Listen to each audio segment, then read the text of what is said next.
Hello दोस्तों, कैसे हैं आप। आशा करते हैं आप लोग ठीक होंगे, स्वस्थ होंगे और मस्त होंगे। तो दोस्तों, आज हम लोग फ्यूचर इंडेफिनिट टेंस कवर करने वाले हैं। तो फ्यूचर इंडेफिनिट टेंस की पहचान देखते हैं और फ्यूचर इंडेफिनिट टेंस के नियम देखेंगे। फ्यूचर इंडेफिनिट टेंस की पहचान और नियम को बगैर पढ़े, बगैर याद करे फ्यूचर इंडेफिनिट टेंस नहीं बना पाओगे। तो सबसे पहले फ्यूचर इंडेफिनिट टेंस के नियम और पहचान देखते हैं। तो चलिए दोस्तों, देखते हैं फ्यूचर इंडेफिनिट टेंस के नियम और फ्यूचर इंडेफिनिट टेंस की पहचान देखते हैं। फ्यूचर इंडेफिनिट टेंस की पहचान देखें। पहचान नंबर 1, इन वाक्यों के अंत में गा, गी, गे आदि शब्द आते हैं तथा इन वाक्यों से ज्ञात होता है कार्य आने वाले समय फ्यूचर टेंस में होगा। कहाँ पे होगा कार्य? फ्यूचर टेंस में होगा। इन वाक्यों के अंत में गा, गी, गे आदि शब्द आते हैं तथा इन वाक्यों से ज्ञात होता है कि कार्य आने वाले समय में यानी फ्यूचर टेंस में होगा। कहाँ होगा? फ्यूचर टेंस में होगा।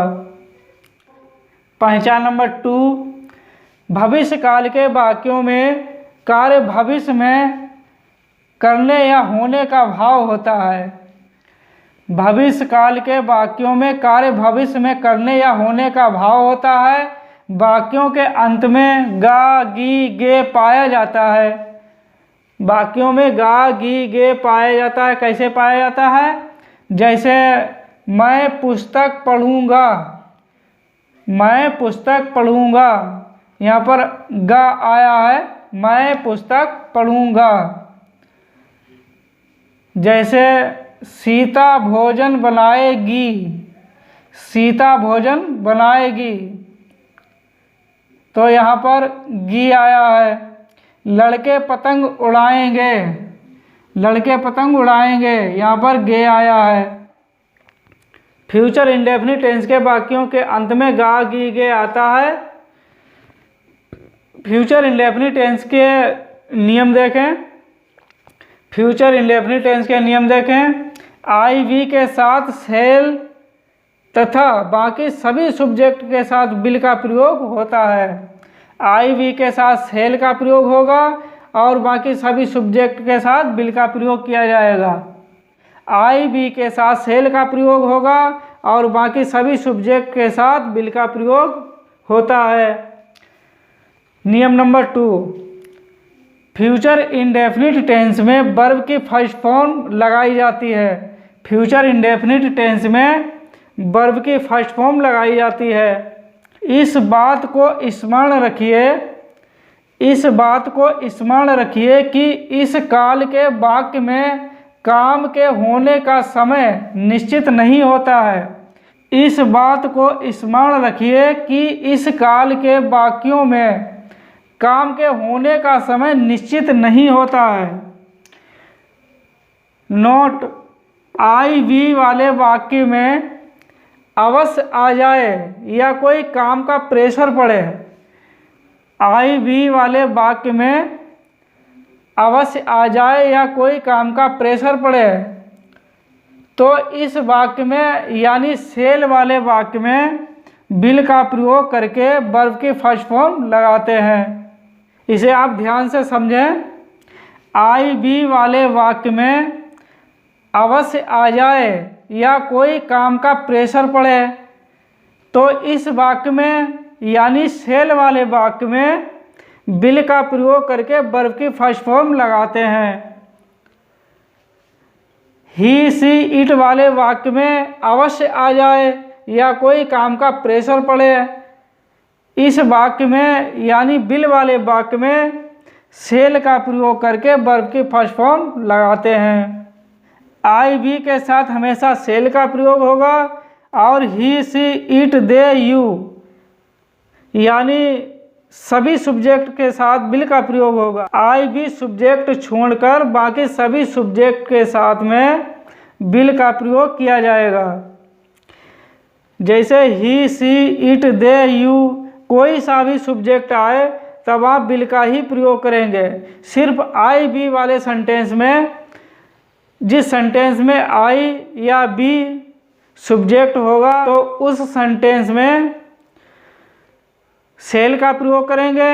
जिस वाक्य में आई या बी सब्जेक्ट होगा तो उस सेंटेंस में सेल का प्रयोग करेंगे और बाकी अन्य सभी सब्जेक्ट के साथ में विल का प्रयोग किया जाएगा।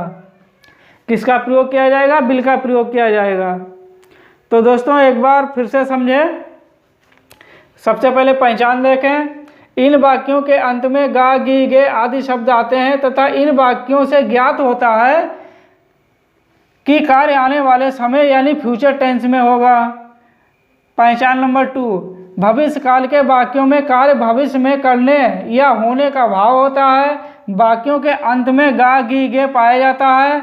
जैसे मैं पुस्तक पढ़ूंगा, जैसे सीता भोजन बनाएगी, जैसे लड़के पतंग उड़ाएंगे। अब नियम देखें। आई बी के साथ सेल तथा बाकी सभी सब्जेक्ट के साथ विल का प्रयोग होता है। आई बी के साथ सेल तथा बाकी सभी सब्जेक्ट के साथ में विल का प्रयोग होता है। नियम नंबर 2, फ्यूचर इंडेफिनिट टेंस में वर्ब की फर्स्ट फॉर्म लगाई जाती है। इस बात को स्मरण रखिए कि इस काल में वाक्यों में काम के होने का समय निश्चित नहीं होता है। आई बी वाले वाक्य में अवश्य आ जाए या किसी काम का प्रेशर पड़े तो इस वाले वाक्य में यानी सेल वाले वाक्य में विल का प्रयोग करके वर्ब की फर्स्ट फॉर्म लगाते हैं। और ही, सी, इट वाले वाक्य में अवश्य आ जाए या किसी काम का प्रेशर पड़े यानी विल वाले वाक्य में सेल का प्रयोग करके वर्ब की फर्स्ट फॉर्म लगाते हैं। आई बी के साथ सेल का प्रयोग होगा, बाकी सभी सब्जेक्ट के साथ में विल का प्रयोग किया जाएगा। किसका प्रयोग होगा? विल का प्रयोग होगा। तो दोस्तों ये फ्यूचर इंडेफिनिट टेंस के नियम और पहचान है।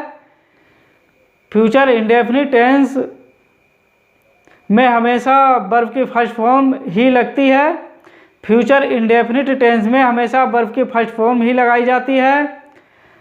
और आई बी वाले वाक्य में हमेशा सेल का प्रयोग किया जाता है और बाकी सभी सब्जेक्ट के साथ में विल का प्रयोग किया जाएगा। और बाकी सभी सब्जेक्ट के साथ में विल का प्रयोग किया जाएगा। आई बी वाले सेंटेंस में अगर अवश्य आ जाए या किसी काम का प्रेशर पड़े तो आप विल का प्रयोग करेंगे और वर्ब की फर्स्ट फॉर्म लगाएंगे। और अन्य सब्जेक्ट जैसे ही, सी, इट वाले वाक्य में अगर अवश्य आ जाए या किसी काम का प्रेशर पड़े तो आप सेल का प्रयोग करके वर्ब की फर्स्ट फॉर्म लगाएंगे।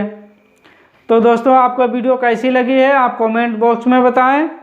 और दोस्तों हमारी वीडियो कहां से आप देख रहे हैं आप कमेंट बॉक्स में बताएं ताकि हमें पता चले हमारी वीडियो कहां तक पहुंच रही है। तो दोस्तों आप कमेंट बॉक्स में बताएंगे हमारी वीडियो आप कहां से देख रहे हैं। और दोस्तों आप सपोर्ट करते रहें, इसी तरह हम और आगे वीडियो लाते रहेंगे। तब तक के लिए थैंक्स। जय हिंद दोस्तों। आप अपना ख्याल रखें और अपने परिवार का ख्याल रखें।